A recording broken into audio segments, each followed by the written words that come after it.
West বেঙ্গলে বর্তমান SSC নানা রকম জটিলতার মধ্য দিয়ে সম্পন্ন হলেও এখনও কিন্তু পুরোপুরি জটিলতা কেটে ওঠেনি। এই এসএসসি এগোচ্ছে, ধীরে ধীরে এগোচ্ছে, কিন্তু জটিলতার মধ্য দিয়েই এগোচ্ছে।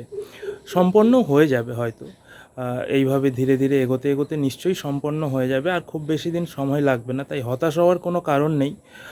কিন্তু বিষয় হচ্ছে নেক্সট এসএসসি, এটা তো যারা চাকরি করতেন তাদের 10 নম্বর হ্যানা ত্যানা এইসব দিয়ে প্রচুর ফ্রেশার্স যারা পাওয়ার যোগ্য ছিলেন কিন্তু পাননি, তো তারা তৈরি হচ্ছেন পরের এসএসসির জন্য।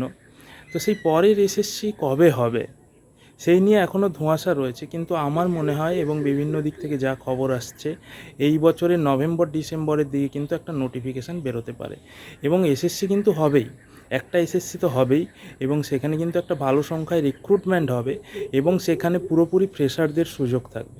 তাই যারা এখনও এই সমস্ত রাজনৈতিক নিউজ দেখে যাচ্ছ, কবে হবে এই অ্যানালাইসিস করেই সময় নষ্ট করছো, পড়াশুনো শুরু করতে পারোনি, আমি তাদের বলবো এই সব না করে নিজে এসএসসির জন্য তৈরি হও।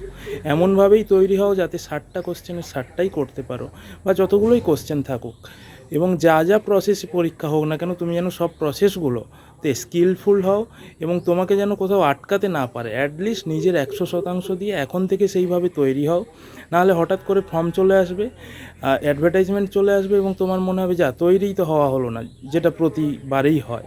তো সেটা করো না, এখন থেকে তৈরি হও, একটা এসএসসি নিশ্চয়ই হবে।